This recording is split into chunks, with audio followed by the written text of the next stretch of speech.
Hello, everybody. Last month, we had a good show with a distinguished scholar at the Brookings Institute, Andre M. Perry, on what he calls the Black Power Scorecard. That's the title of his new book, Measuring the Racial Gap and What We Can Do to Close It.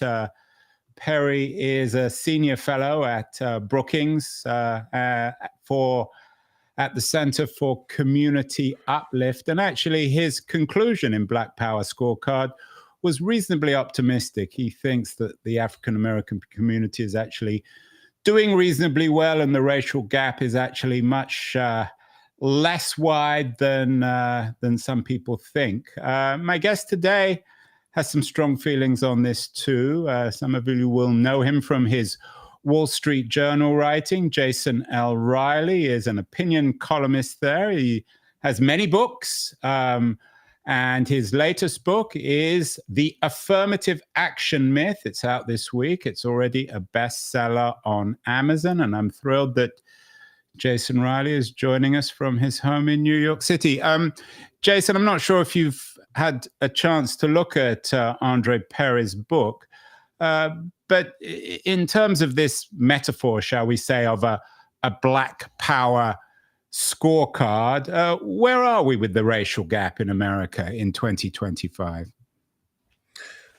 Well, I have not had a chance to look at the book. I'm not familiar with the author's writings, but a gap exists, and I think everyone can agree that it's been a persistent gap. And I would argue, and what I do argue in my book, is that the gap was closing. It was narrowing significantly in the first 2/3 of the 20th century. And something happened along the time that racial preference policies came along. And those trends we saw in gaps narrowing, and not only in income, but in educational attainment and home ownership and Blacks entering skilled professions and so forth, those trends either slowed, stalled, or in some cases even reversed course right around the time of the advent of affirmative action policies. And yet, it is these policies that are often credited with creating the Black middle class. And my impetus for writing the book was to take on that argument and to say, if you do a before and after comparison in terms of these policies being put in place, particularly in the late 60s and early 70s, which is where I date the era of affirmative action to, you see some stark contrasts.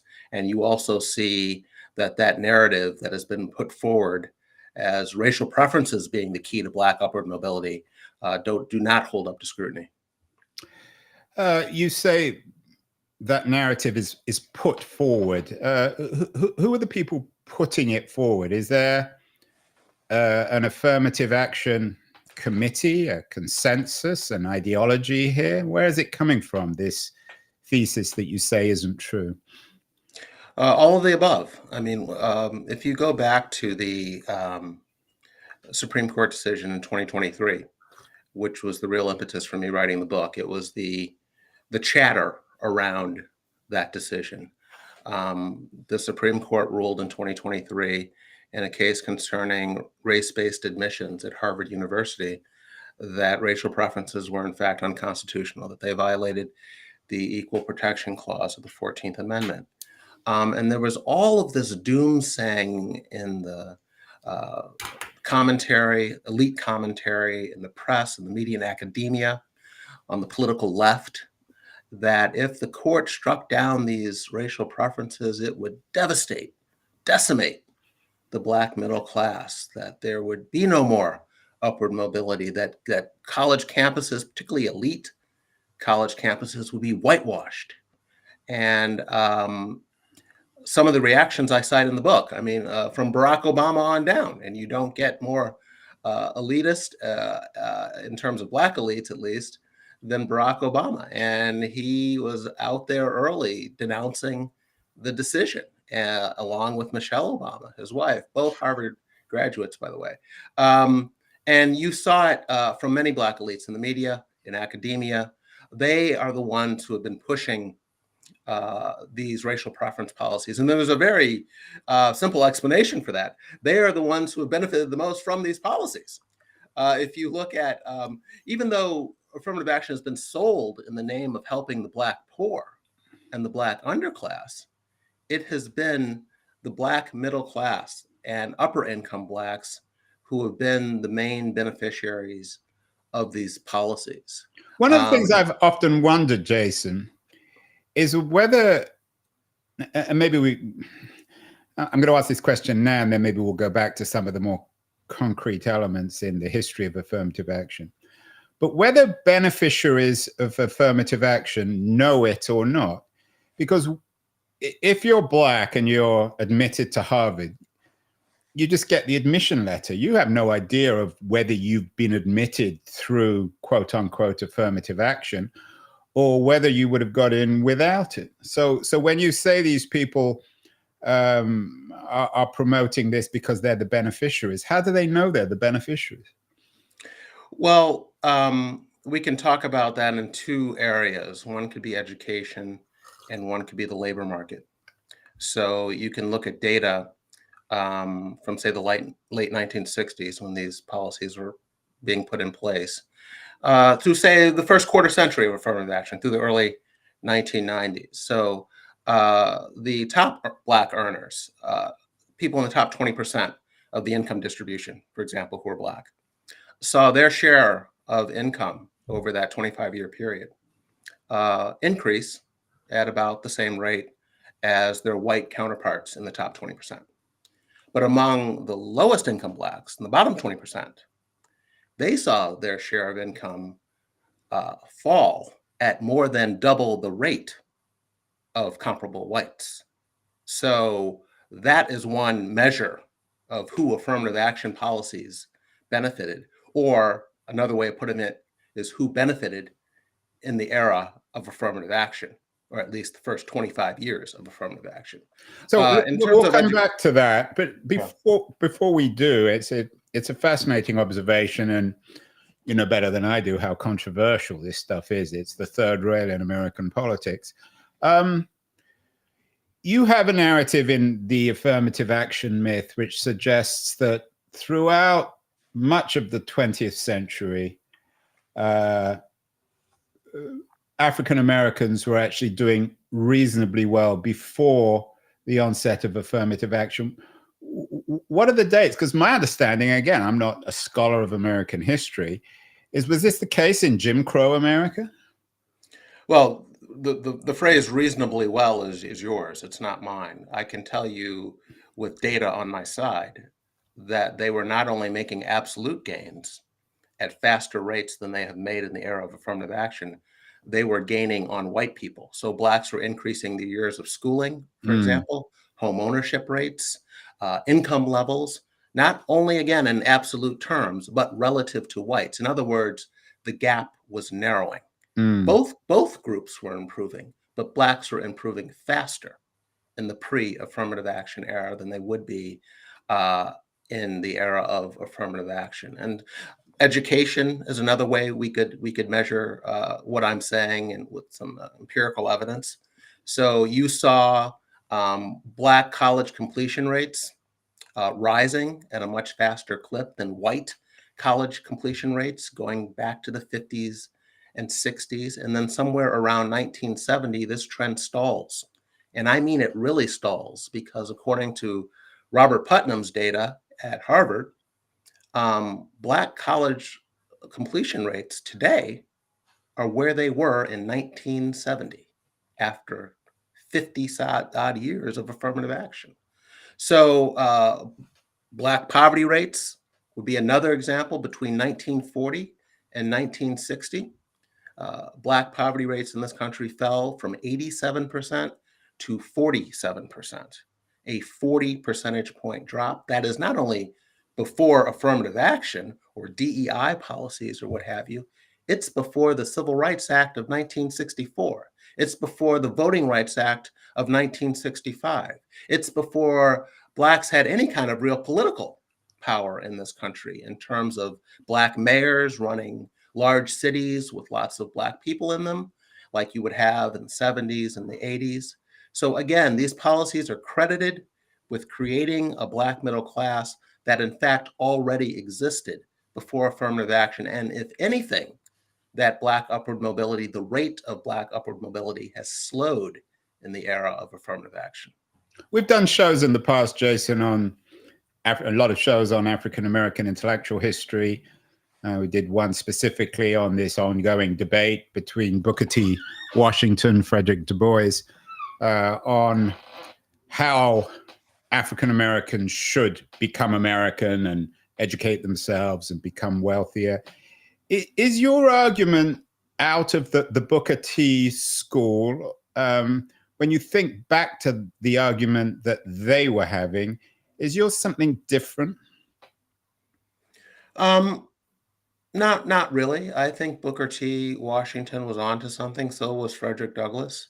There was another argument put out there, and I think even there, the disagreement with W.B. Du Bois was really one more of degree. They both, Booker T. Washington never denounced civil rights, the importance of pushing for civil rights, and he in fact did so, using his own money privately. And W.B. Du Bois never, denounced the importance of the type of education that Booker T. Washington was trying to provide. So there are differences, I think. There's been a bigger deal made of their differences, I would argue, in our era than probably actually existed when you look back on things. But yes, I would argue that the focus on the development of Black human capital, and by that I mean the development of education, attitudes, behaviors, habits, skills, that needs to be the focus. And to the extent that you take your eye off the ball in that regard, you're moving in the wrong direction. And I think in the era of affirmative action, that is exactly what happened. And the reason you saw that progress in the first 2/3 of the 20th century is because the focus had been on developing that Black human capital. To what extent, though, is the argument, Jason, muddled by the separateness of Black America in the period that you're fondly looking back at, where most African Americans, and they were obviously starting from a low, post-slavery, from a very low level, but most African Americans, when they went to college, went to Black colleges. And of course, the whole history of modern civil rights is about integration. Could one, and you've obviously given this a great deal of thought, could one conclude from your argument in the affirmative action myth that African Americans were better off pre-integration? Oh no, I would not take the argument that far. I think the Civil Rights Act of 64, the Voting Rights Act of 65 were essential developments. I think they made America a more just place. The Brown v. Board of Education decision earlier in 1954, I also think was very important. I would not want to return to a pre-Brown era or even a pre-Civil Rights Act era. I think that would be horrible, a horrible step backwards for not only Black Americans, but for this country as a whole, because I think those kinds of laws made this country more just for everyone. And I think they represented a huge step forward. But isn't, but when you, aren't you but when, let me just finish. Let me just that, finish the point sorry, about separatism. The separatism argument is that,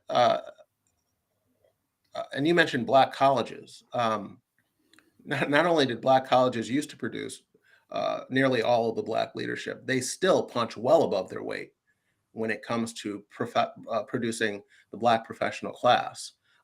Much higher percentages of lawyers and doctors come out of historically Black colleges. Engineering, STEM fields come out of historically Black colleges. They are still punching above their weight. And what that tells me is that my children do not need to be sitting next to your children in order to learn. And this focus, an over-focus, I would argue, on racially integrated classrooms being a priority.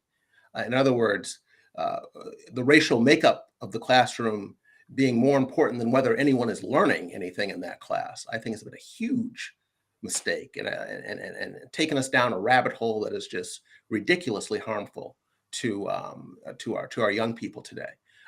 There is nothing wrong. Some of the best performing schools in this country are made up of all black and Hispanic, free and reduced lunch kids in the school. And some of the worst performing schools in this country are made up of all black and Hispanic classrooms with free and reduced lunch kids. So clearly that tells me that the racial makeup of the classroom is not what is determining whether anyone is learning in that class. And we need to take this focus off of the racial makeup of the classroom and put it on factors that we know play a much bigger role in whether anyone in the class is learning, such as the competence of the teacher. Jason, your narrative suggests that things were good and then you had affirmative action. You've talked about this. No, that is not. Well, things were improving. Jim Crow was not good. No, I take your point. Right, and obviously that goes without saying. But things were improving, and then you got this thing you call affirmative action, what we call affirmative action, that is pushed by a community, a group, maybe an ideological center. How aware were people of this? Could you give me some background to the origins of affirmative action thinking, and which presidents, which thinkers, which writers, which judges were pioneering affirmative action? Well, one of the problems is defining terms. You can very easily go into this semantic debate over what you mean when you talk about affirmative action. That's why very early in the book, I explain what I mean when I use the term. When this term was first starting to be used for the purposes of race and upward mobility, what affirmative action meant very simply was outreach to groups that traditionally, historically had been overlooked. Outreach by colleges, outreach by employers to groups, and to bring those groups up to existing standards. What it became later was lowering standards in order to achieve some kind of racial balance, either on campus or in the workplace. And that is what, in fact, affirmative action means today. In my book, and how I use the term in the book reflects that later meaning, how it evolved. And how it evolved were two major factors, or there were two major players, I should say, in the evolution of the term. One was what we call today the administrative state. In other words, federal bureaucrats who were tasked with interpreting the language of the Civil Rights Act or the language of Brown versus Board of Education. And they willfully manipulated this language to mean things that the court never meant it to mean things certainly that the lawmakers who wrote the language of the Civil Rights Act of 1964 never meant it to mean. So in 64, the act says government and employers should make decisions without regard to race. That came to be interpreted as racial balancing in classrooms, in the workforce, and so forth. And so what you had was an administrative state, federal bureaucrats willfully ignoring the intention, the legislative history. We can go back and read the legislative debates that were going on at the time. So we know what they meant when they said desegregation. We know what they meant when they said a place is no longer under Jim Crow policy. And they did not mean, it was not determined by how many people were sitting in a classroom who were Black versus who were white. It was determined by whether or not that school was open to Black or white students. So there's a big difference between desegregation and forced integration. And what affirmative action came to mean is forced integration. And it's been a disaster because that earlier definition of affirmative action was something the vast majority of Americans were coming around to believing. Not dating back to the 40s and 50s, we can see that from survey data. But the latter definition, racial balancing, quotas, set-asides, and so forth, that has been hugely unpopular, not only among the American population as a whole, but among Black Americans, white Americans, Asian Americans, Hispanic Americans. There is a small group of elites, including Black elites, who support these policies. But like I said, that makes sense because they have been the main beneficiaries of those policies. Affirmative action has tended to help Black people who were already well off become even better off. Jason, it's such a controversial, tricky subject. I'm going to try and ask questions that don't get me into trouble either with you or with my audience.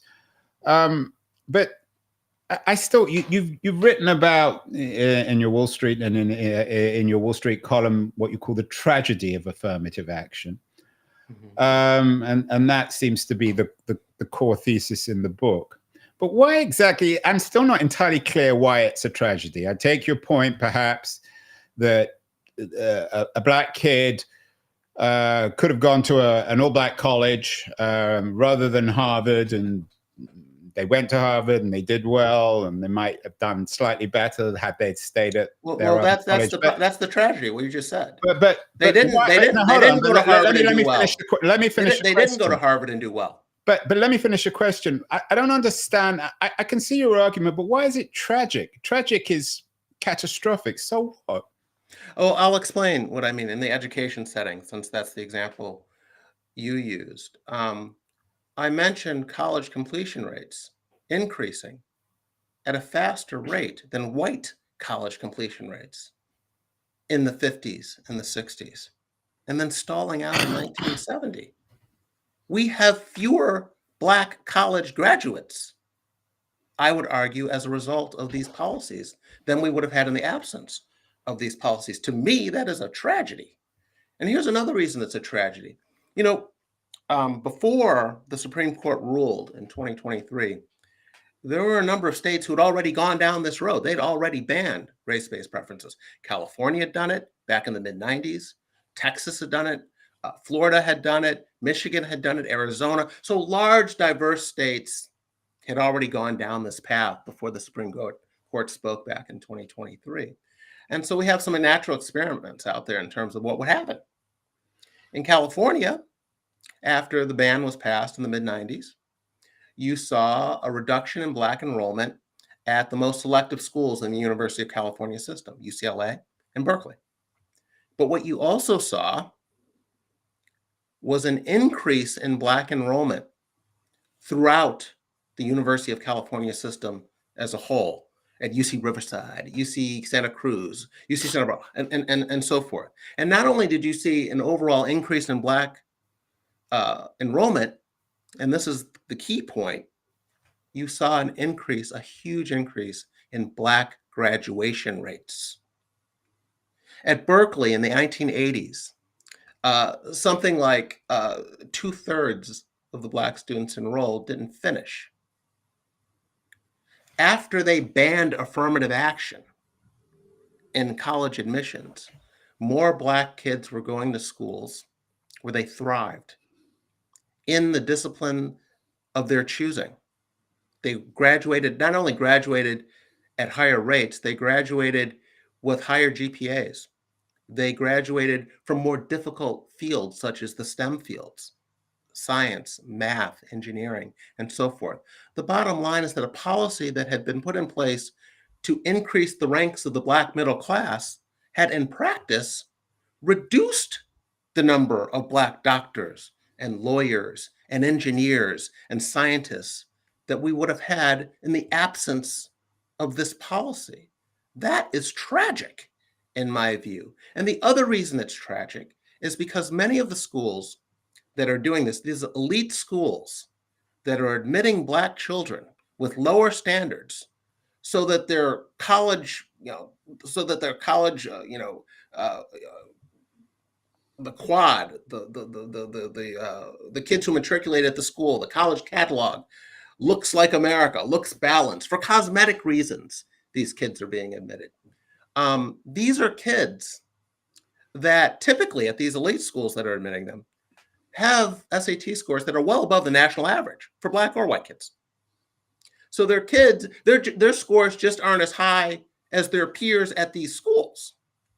And so whenever that happens, whether the person is Black, Hispanic, whether the person is a child of alumni, child of a donor, an athlete, whenever there is a gap between the credentials of the student and the credentials of the student's peers at the same institution, you are going to see that student tend to pool at the bottom of the class, tend to drop out more often, tend to switch to easier majors. And that is what is systematically done to Black people under affirmative action. White kids and Asian kids tend to go to schools where their skills are matched with the school. Black kids are funneled in to schools where they are in over their head and they struggle. They're being set up to fail. And I think that is tragic.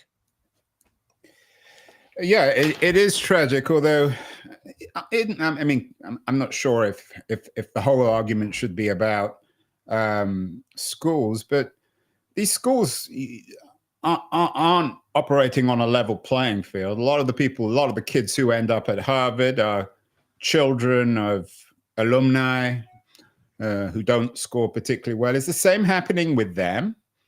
I mean, well, as I just mentioned, it depends on the size of the gap.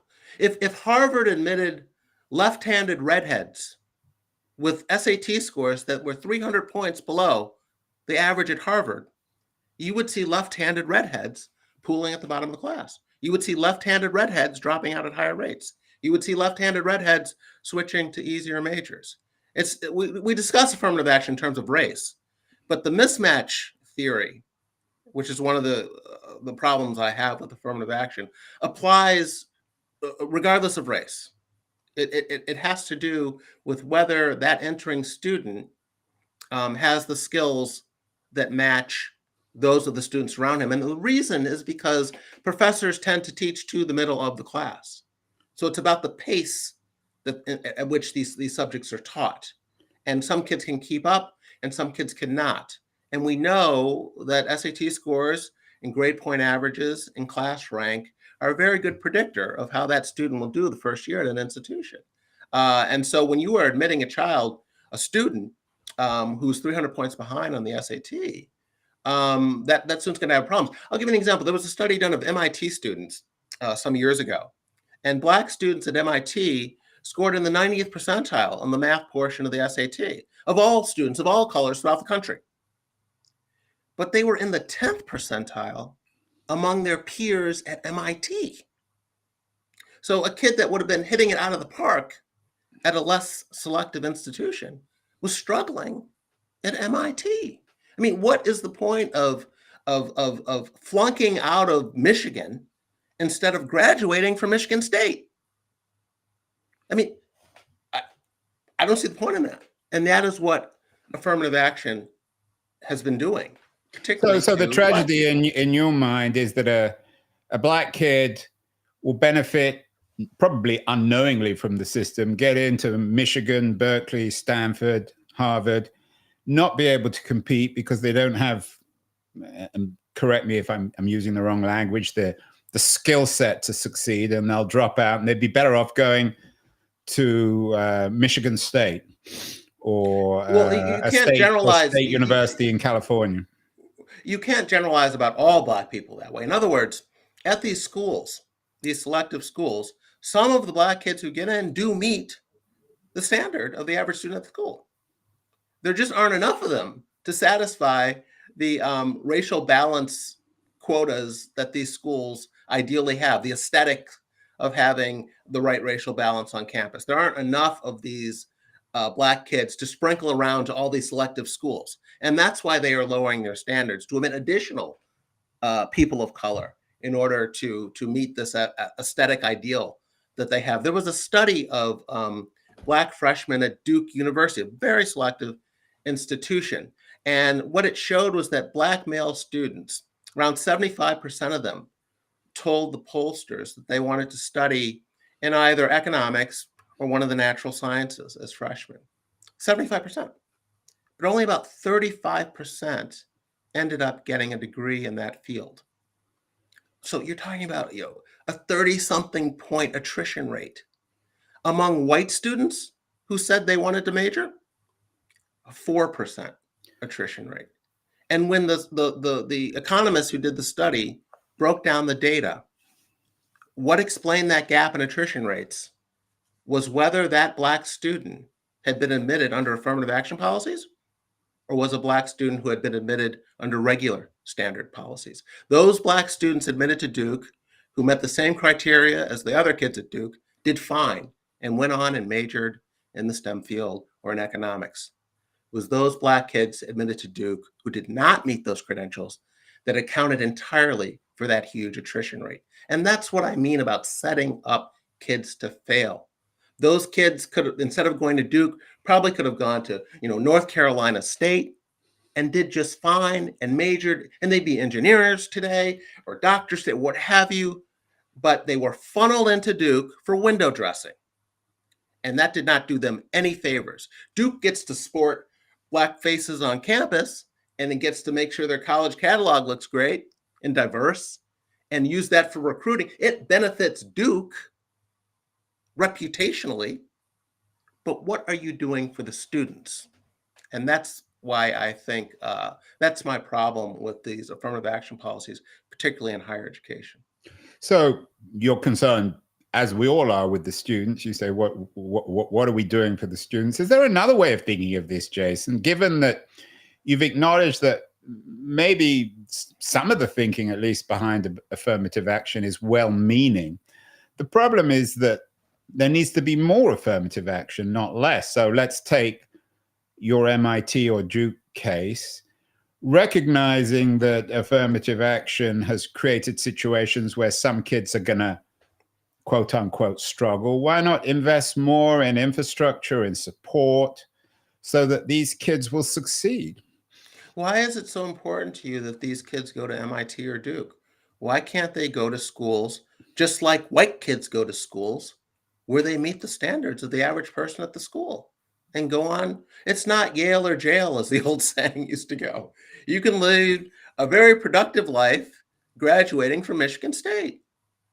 I don't understand why we need Duke or the University of Michigan to do all this accommodation to get more Black people on campus when these kids can go to, there are thousands of colleges in America.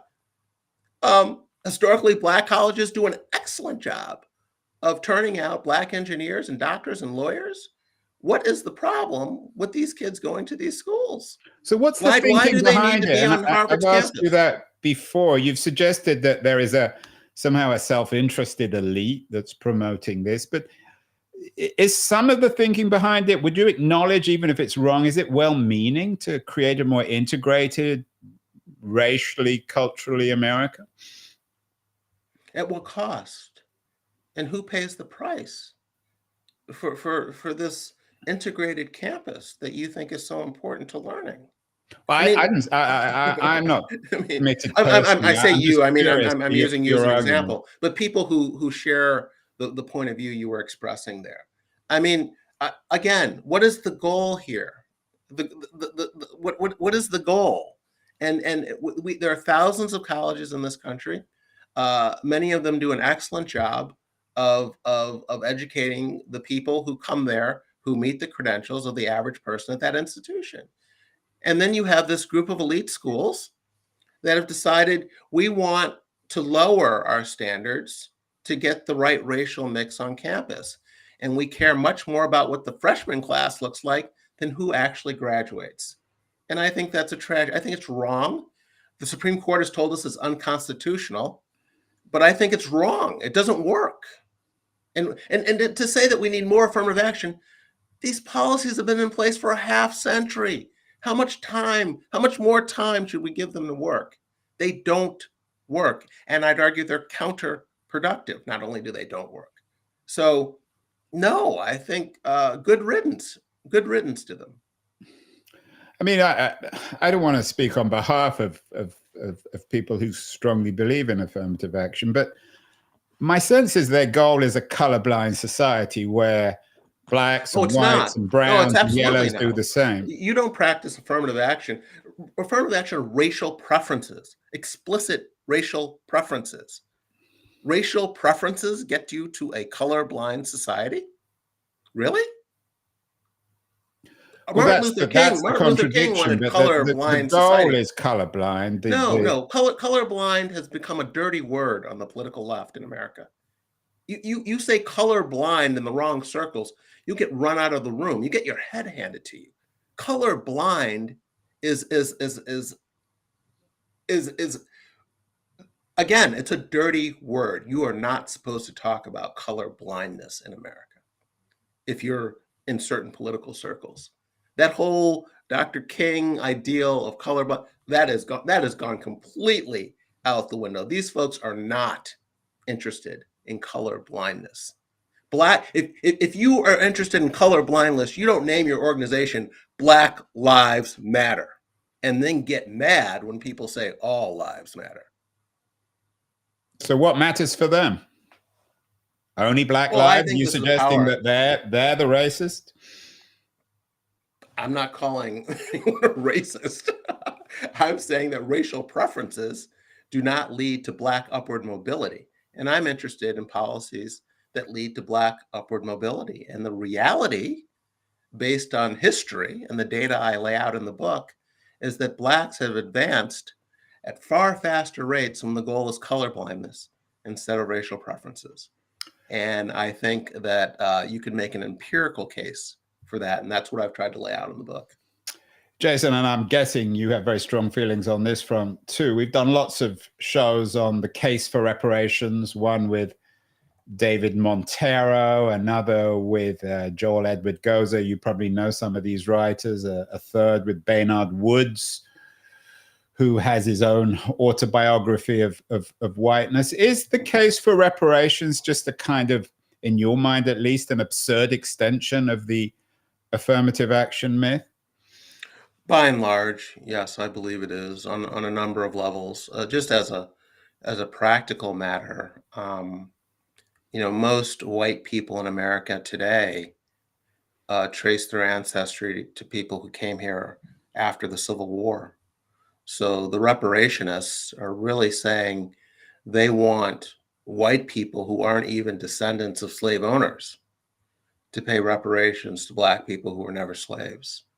And I have a moral problem with that sort of belief that guilt is heritable, like eye color or height. That you inherit the guilt of your forefathers as well.